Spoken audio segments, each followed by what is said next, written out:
Hey there friends, welcome back to my very sunshiny kitchen. I'm almost squinting today out here.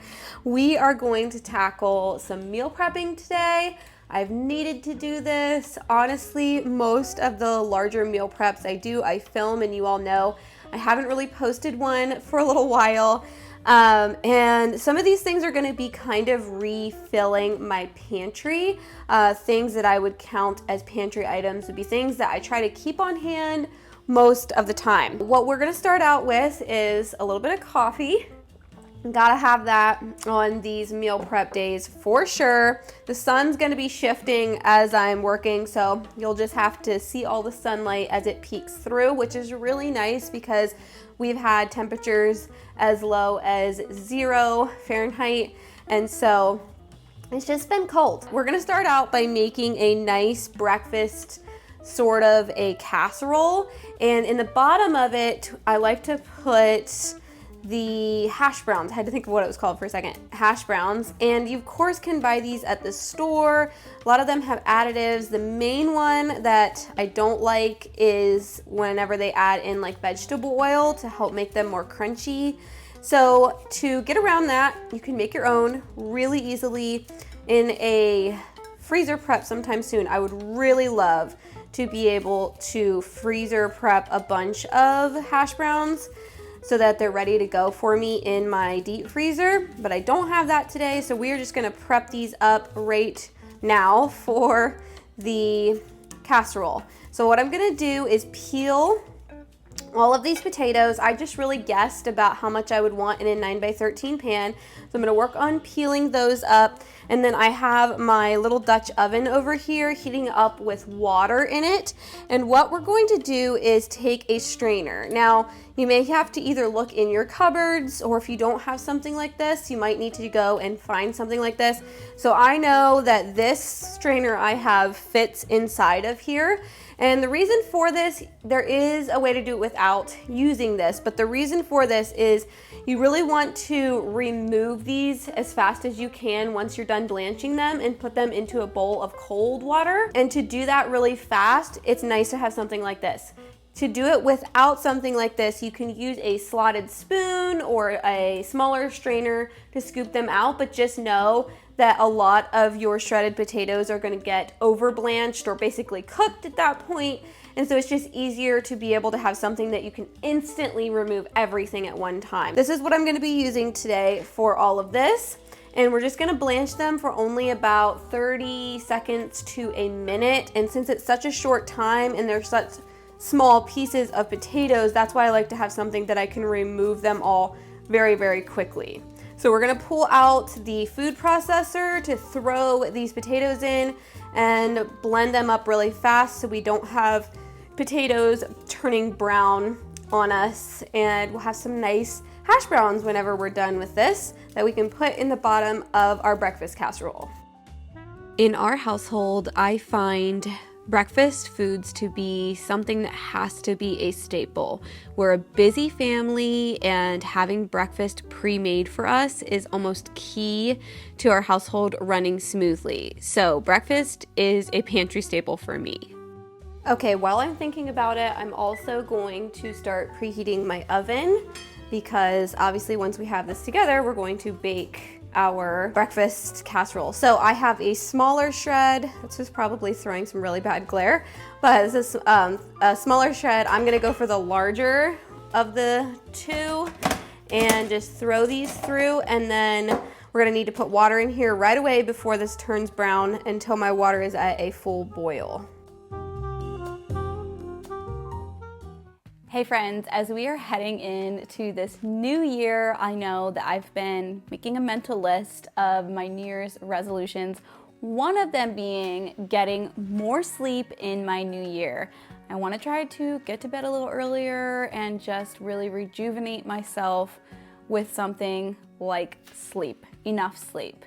And I want to thank Birch Living for sponsoring today's video. I'm so excited to partner with Birch Living because we have been sleeping on a Birch Living mattress for, I think about 2 years now. Birch Living makes fiberglass-free mattresses and sleep products crafted with natural and organic materials. They are free from polyurethane foam, which can cause harmful off-gassing. As most of you know, I am a pretty health-conscious person. I share a lot of that type of content here on my channel, and one of the things that I never even thought about until a couple of years ago is what my mattress is made out of. And Birch Living makes their mattresses out of things like organic cotton and organic wool, which is amazing if you really think about it in comparison to a lot of other mattresses offered. This is a huge upgrade from our old mattress, and I have gotten some really great sleep in the last couple of years on this mattress.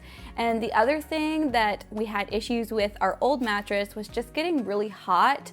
I'm just amazed at how breathable and just so comfortable we sleep on this mattress. Being a busy mom, always on the go and working from home, my sleep is super important to me, and being able to get quality sleep is high on my priority list, and I've found that with the Birch Living mattresses. Birch Living has made mattress shopping so simple. It gets mailed right to your door in a box, and you just open it up, you give it time to inflate and just really get to its full shape, and you don't have to go through the process of going to a store or anything like that. It's just really easy. Like I said, I am a mom, and I am so excited about the Birch Kids Natural Mattress. Of course, I am reaping all of the benefits of the Birch Living Luxe mattress, and I want to be able to share these same benefits with my kids. Birch Living has put so much thought and effort into their kids' mattresses. One side is for the ages 3 to 7, and the other side, you just have to flip it over, is for ages 8 to 12. I just think it's amazing all the thought and effort they have put in to have age-appropriate comfort. With your mattress, you get a 100-day sleep trial and a 25-year warranty. Along with that, every Birch mattress gets 2 Eco Rest pillows along with your order. Check out the link in the description box below, or visit birchliving.com/Adaline to get 20% off of your order plus 2 free pillows. I know that you guys are going to love these mattresses as much as I do.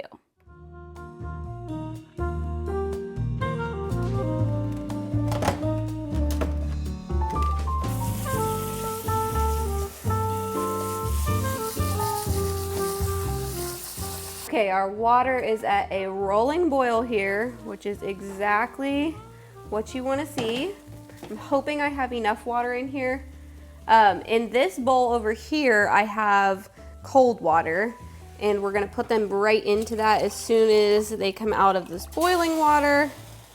Woo! Okay, I think I'm gonna have to use something. I'll just use my peeler here to push these down in, make sure they're all in the boiling water. I kind of guessed. So you may not be able to see on camera, but they are pretty much all submerged. I'm gonna take a spoon. I'm also gonna start my timer for 1 minute. Make sure they're all getting into that really hot water. And there's something in the potato that turns brown or black even whenever it's been exposed to air. And this is also going to help them bake better. I realize that we're putting this right into a recipe, but if you were going to freeze them, you definitely would want them blanched because they will turn brown or black in the freezer as they oxidize. So we're just stopping that oxidation from happening, and we are also slightly cooking the hash brown as well. And then we're gonna stop that cooking by putting it into the cold water. So see what I mean by being able to lift all of it out of the water at once and drop it right in to our cold water. Now I can take a pitcher and actually dump some more cold water in here because we don't have quite enough. All right, so we are going to be putting sausage and cheese into this casserole, but you can be so flexible with this. I know a lot of times I've done the really big sheet pan omelets and we've frozen those. You all, if you've been around for a while, have watched me do that a lot. And it's actually one of our family's favorite breakfasts. I'm letting this blanch water cool down. I have a pound of ground sausage from a local farmer where we get some pork from at times. And I'm just gonna go ahead and put that into my cast iron over here.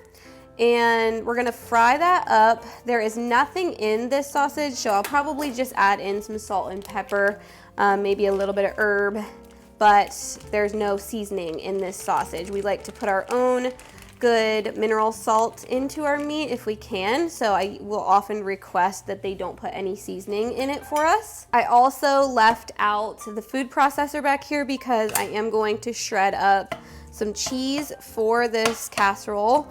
And I just feel like when it comes to the baked omelets, it's not that we don't love them, but I usually feel like I have to pair some kind of healthy carb with it to sustain my children and keep them going. So being able to put potato right into it really solves that problem, and I don't always have to make toast or something like that to go with it. All right, so this here is the last of the Colby Jack big 6 pound block I had gotten in one of my last bulk food shopping videos.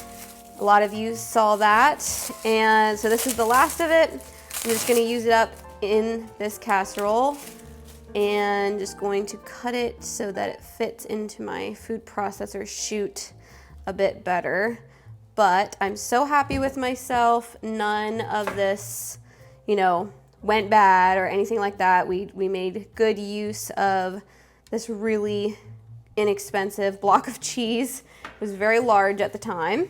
In case you are totally new to my channel, first of all, I would love it if you subscribed, but I also do a lot of bulk food shopping. It's kind of how I like to stay in budget and save a little bit of money here on my channel. So if you're interested in that, definitely check out some more videos on my channel. Our sausage is almost fried up. I'm just kind of chopping it up. It still has a little bit left to it to cook. But while it's doing that, we're gonna go ahead and crack our eggs into the bowl. I'm going to be using 15 eggs today. You probably could get away with a dozen if that's all you have, but I thought 15. I'm planning on about 12 servings out of this. It's kind of my thoughts behind how many potatoes I picked and how many eggs I'm putting into this.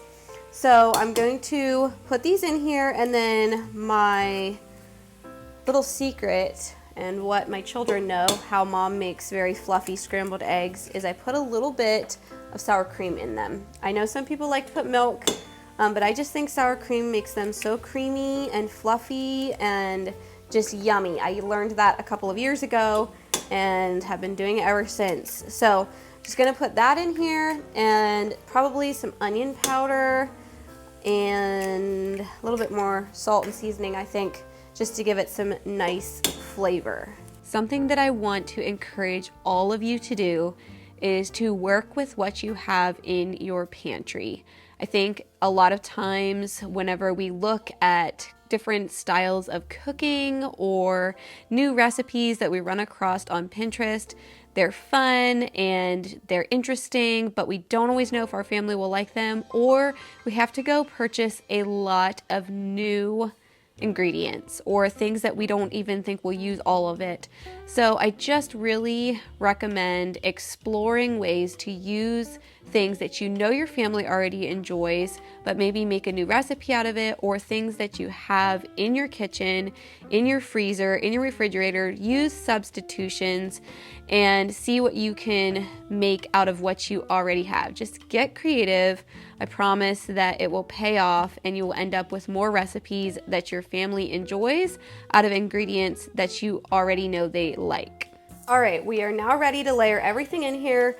Quick side note, I did use olive oil to grease the bottom of this pan, and that's also going to help our hash browns get a little crunchy on the bottom. That's one reason I love using hash browns in something like this. And you can see that my water was not deep enough for these potatoes. A little bit of oxidization is happening, There's a little bit of like a pink brown in and amongst these. And I'm actually, I kind of made a little bit too much. Like normally this is about how much I would put in something like this, but we're gonna use everything I made. But I wanna layer in some salt because these don't have salt in them. I'm gonna put another layer in. So these are gonna be very heavily potatoed, so I may cut them into more than 12 servings. We'll see. We'll see how thick and juicy the casserole looks whenever it's done. Also, another note is that these will have to bake a bit longer.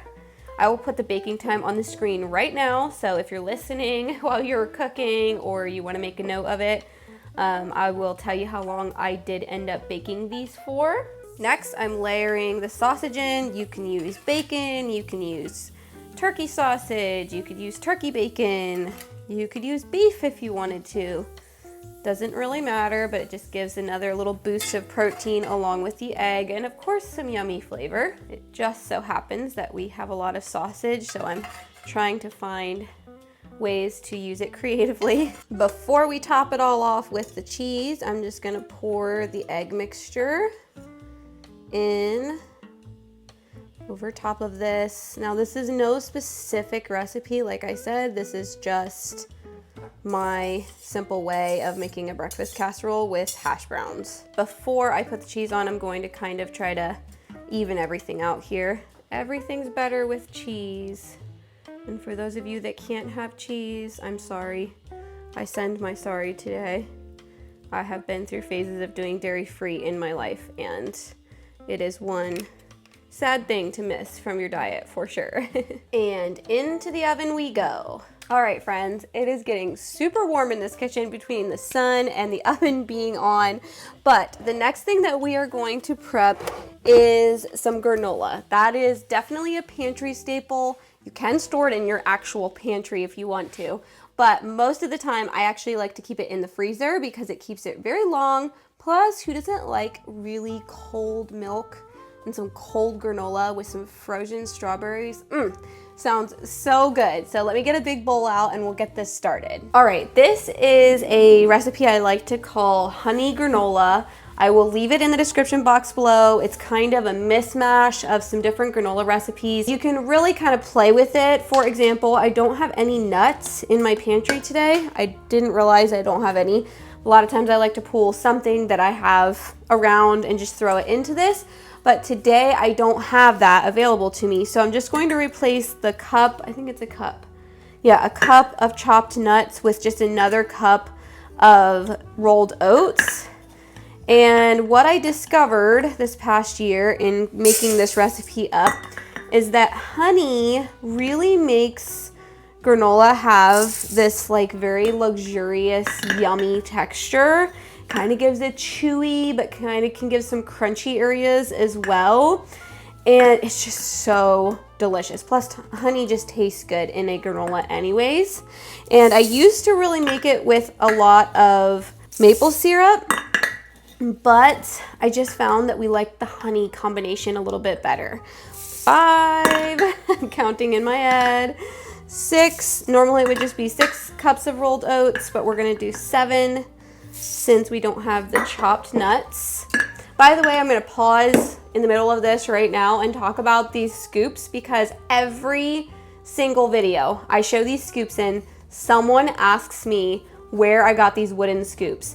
And I actually got them a while back. I can't remember if it was last year or the year before in the clearance stuff at Hobby Lobby, but it was the springtime clearance. So as spring is approaching now, if you hear some noises, my daughters I think are coming down the steps. But as spring is approaching now, be on the lookout. They might get them in a bunch of their spring kitchen stuff. You may be able to find them, but you can find them at different places. Keep your eyes out for them. I've looked online to see if I could find anything that was either similar or affordable and didn't really find much. But I paid, I want to say maybe $2 a piece for them or something like that. And I love having them in my pantry in jars and things like that. So we are going to go ahead and add 1.5 cups of shredded coconut. Again, if you say you had the nuts, but you didn't have the coconut, You could sub this for more rolled oats, or maybe you don't have either of them. You don't have to put that into it, or you don't like coconut is another reason. But in this, I'm gonna be honest, I have some in the family that don't really like coconut, and you can't really taste it in this very well. So as I'm going here, I like to stir this together. Now, something we do really, really love in our granola is raisins, but raisins blow up in the oven, and sometimes they can even get kind of burnt. So we will add those in whenever we go to eat our granola instead of putting them right into the mixture. So we're also going to add in about, actually I'm gonna do the sugar first so that we don't make our measuring cup all sticky and have sugar stuck in here. So to this mixture, I'm gonna add about a half cup of raw sugar. I like to get my raw cane sugar through Azure, and I usually get a lot at once so that I have it for a nice long time. Okay, and now we're gonna do the avocado oil. So we're gonna want about a half cup of the avocado oil. You can also use vegetable oil. I personally don't, but you just want an oil that doesn't have a very intense flavor. We're gonna add about a teaspoon of salt, a teaspoon of cinnamon, or if you're like me, I just kind of eyeball it and shake it in because we love cinnamon in our house. And then a nice hefty splash of vanilla. Again, before we get all sticky with the honey, I'm gonna make sure everything's stirred together. A 1/4 cup of melted butter. Okay, and then this is where I simply choose to eyeball the recipe, but I'm gonna say about a half cup to a cup of honey, depending on how sweet you want it and all of that. And if you're curious why this honey has sort of a frosty look to it, because it is raw honey, raw local honey. I have done this before and I'm gonna do it again. I'm just simply gonna put my hands in it, get down to it, and just smush it all together. It just disperses the honey the best, especially since it's a raw honey and it's thicker. It's not quite as runny. It's not runny honey. So needs a little help to get mixed in well. One of my daughters came through here a little bit ago and said, "Mom, it smells so good." I just pulled the casserole out of the oven and it looks fantastic. I'll give you guys a closer look at that here in a second. I'm going to pour this into the pan. Now, almost always when you guys see me make granola, I make 2 pans of it. Today I decided to go ahead and just make 1 pan, especially since I don't have nuts. That way I can make another batch, maybe next week or the week after, with some nuts in it, since I don't have them today. So I'm just going to shake them on here. I like to put some parchment paper down. Doesn't cover the entire thing, but at least it helps a bit with the mess part of it. Now I'm going to leave my oven at 350 since I just took out the casserole, and we're gonna pop this in for about 25 minutes. So it doesn't take all that long. You can stop and stir it. I've done both, where I stop and stir it, and then other times I just leave it on the pan and I forget to stir it. But oh, I can already smell how good the honey smell is in this. So I'm gonna probably try to stir it around 10 minutes today. So I'll set the timer for that, and then we can get moving on our next project. In my last organizing video where I was organizing the kitchen, I showed you all this really, really cute honey pot that I picked up, and my daughters keep reminding me I need to refill it. But this jar of honey just came from our basement or cellar, and it's very nice and cool down there. A lot of you have been asking me about the cellar in this house, and yes, we can keep things in the cellar just like we did at our previous house. But because it's so cool, it doesn't want to come out. It's very slow. You can see it, I think, in there, but it's just really slow. So I'm gonna get this refilled so that my children can use this, because they keep saying, "Mom, there is no honey in here." And one thing they love to do with honey, and how we eat a lot of raw honey in our house, is they slice up a banana and they drizzle it with honey, and then they put a little cinnamon on it and eat it. And I'm not gonna lie, it is one delicious snack. Look at all of that cheese melted, and then since I have it in a glass pan, you can also see how the hash browns have gotten really crunchy on the bottom. Oh, it's gonna be so yummy. I can freeze part of it. We can eat part of it this week. It's perfect for a meal prep like this. Okay, our granola is almost done, and we're gonna go ahead and mix up some barbecue sauce.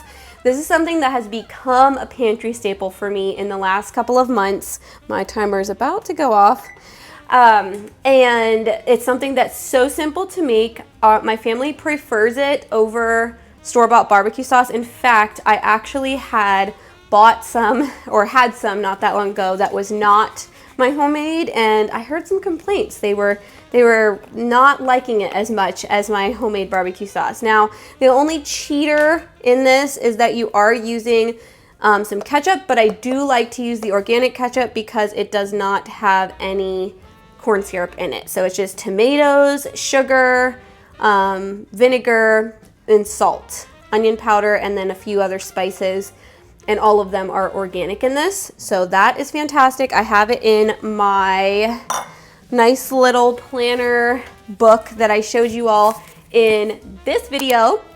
And in fact, I will leave that video linked below and link it at the end of this video in case you want to see how I plan out my meal plans and make things a little bit easier. But I showed you all this in more detail in that video.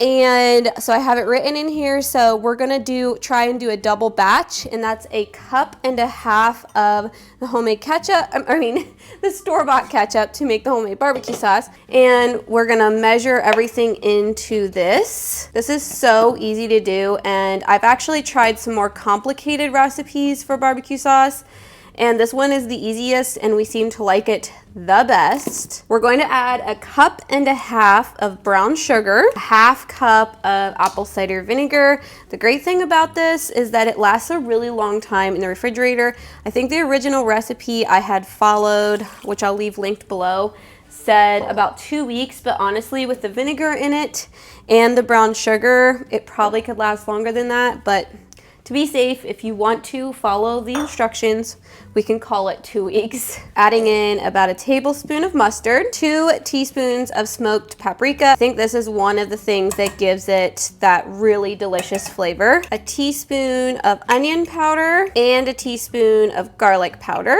1 teaspoon of salt, and 1/2 teaspoon of black pepper. Now I'm just gonna put this on a medium heat and grab my whisk here and just kind of whisk it all together, and you just really want to bring it to sort of a simmer, and then it will be ready to roll. So you want all of those flavors and especially those spices to really cook into the sauce.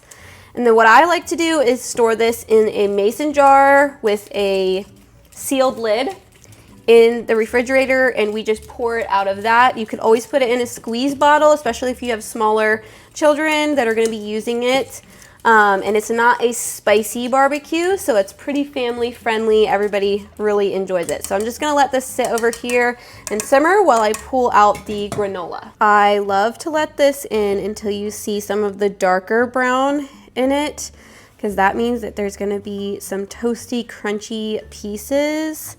And oh, I'm waiting for somebody in the family to come running and want to take some bits and pieces of this because it's like a candle burning in the house. It smells so delicious with the cinnamon, vanilla, and honey. It's just pure yumminess. Since we are in a colder season of the year, something that is a huge pantry staple that we use, I would say every couple of days, is homemade chicken broth. Along with that, I take the leftover chicken and shred it, and I can that as well. So I have the home canned shredded chicken, which we use for chicken salad and in soups and casseroles. There's so many recipes you can use that with. And I have shown this before, but I thought I would just show you since I'm doing it this day, and maybe you've never seen this before. You don't need a big roaster like what I have here. This was a gift from my mom one year, and I love it. We use it for so many different preservation projects and just different things. It is definitely a kitchen must-have for me at this point in my life, but you can do it in a crock pot, or you can take a pressure cooker and just set it on a slow cook setting, or you can do it on your stove top. You can make it in the oven. There is so many ways to make chicken broth, but basically you're just going to take some chicken and veggies. I like to use a combination of onion, carrot, celery, and parsley. If I can get fresh parsley in the summertime, whenever my parsley is really growing, I love to do that. Or I will keep a good stock of dried parsley on hand. I like to buy it in bulk on Amazon. And I just put all of that with the chickens into my roaster, or you can do it in the crock pot. There's many ways to do this. You can just Google whatever method you would like to do. And in my roaster, I can usually fit 2 to 3 chickens, just depending on how big the chickens are. And once I've got all the veggies in, I put some salt in as well. And then I just take my water and cover the chickens. This was something when I first started doing this that I was super confused about, sort of like the ratio of water to chicken. But basically, I just make sure that they're covered and it seems to be the right amount of water or liquid in my crock pot or roaster.